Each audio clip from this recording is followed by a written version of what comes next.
क्या नाम है उनका? क्या नाम है दादाजी बताओ, क्या नाम है? नारायण। भगवान कितने हैं?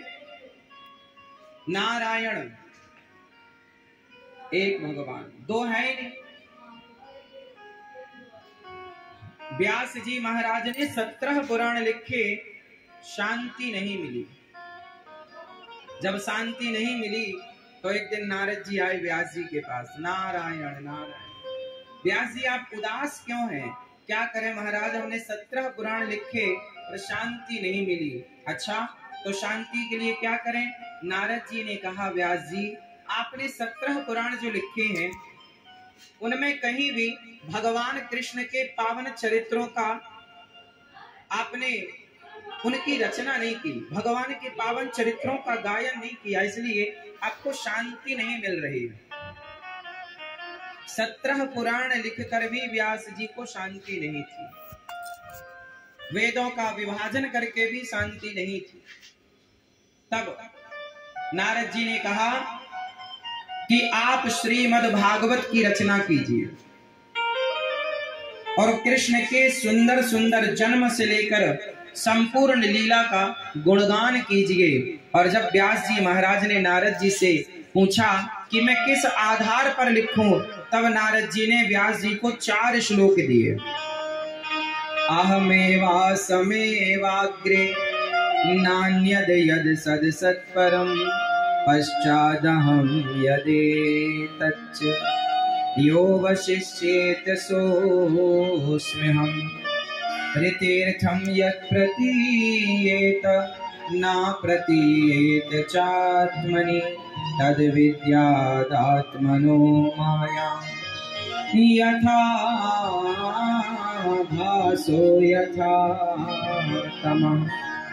4 श्लोक व्यास जी महाराज को दिए। इन 4 श्लोकों की व्याख्या व्यास जी ने 18,000 श्लोकों में की, जिनमें भगवान की दिव्य लीलाओं का गुणगान श्री वेद व्यास जी महाराज ने किया। नारद जी बोले मैं पिछले जन्म में दासी पुत्र था, पर संतों की सेवा करने के कारण मैं ब्रह्मा जी का पुत्र बना। नारद जी पिछले जन्म में कौन थे मैया? दासी के पुत्र थे। इनकी माँ किसी ब्राह्मण के घर में झाड़ू पोंछा का काम करती थी। एक दिन उन ब्राह्मण के घर में कुछ संत आए, तो संतों की सेवा का अवसर इस दासी को मिल गया और दासी के बहाने इनके पुत्र देवर्षि नारद जी को मिल गया पूर्व जन्म में। इन्होंने खूब संतों की सेवा की, चरण दबाने से लेकर, उनके कपड़े धुलने से लेकर, उनकी पुष्प तोड़ने से लेकर, तुलसी दल तोड़ने से लेकर, चंदन घिसने तक की सेवा इन्होंने पाई और संतों की खूब सेवा की। तो संतों ने आशीर्वाद दिया, पुत्र बताओ तुम्हें क्या चाहिए? तो नारद जी ने कह दिया महाराज जो आपको चाहिए वही हमें भी दिला दीजिए, हमें और कुछ नहीं चाहिए। तो संतों को तो भगवान चाहिए, तो नारद जी बोले हमें भी भगवान का दर्शन कराओ। नारद जी से संतों ने कहा इस मंत्र का जाप करो। अष्टाक्षर मंत्र दे दिया नारद जी को।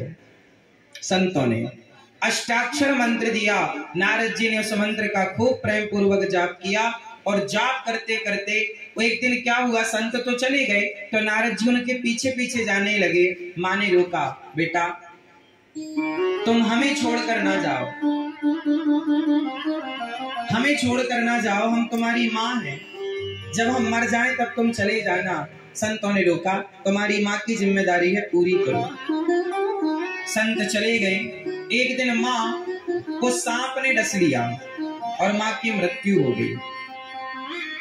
जब माँ की मृत्यु हुई तो नारद जी ने उनकी अंतिम क्रिया करके जंगल में जाकर जो मंत्र गुरु जी ने दिया उसका जाप किया और उस जाप के प्रभाव से, उस अष्टाक्षर मंत्र के जप के प्रभाव से नारद जी पूरी जिंदगी जवानी से बुढ़ापे तक जाप किया और जाप करते करते अंत में उनके हृदय में भगवान का प्राकट्य हुआ और भगवान ने कहा कि तुम्हें इस जन्म में मेरी प्राप्ति नहीं होगी, अगले जन्म में मेरी प्राप्ति होगी।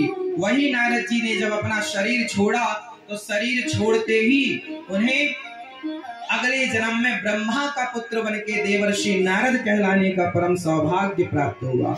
ये भजन की महिमा। भजन करने वाले लोग सदा सुखी, सदा प्रसन्न रहते हैं। इसलिए भजन के प्रभाव से व्यक्ति का प्रमोशन होता है। जो आज आप हैं, आप उससे ऊपर जाना चाहते हैं तो भगवान के चरणों का आश्रय लीजिए, भगवान के गुणों का गान कीजिए। भगवान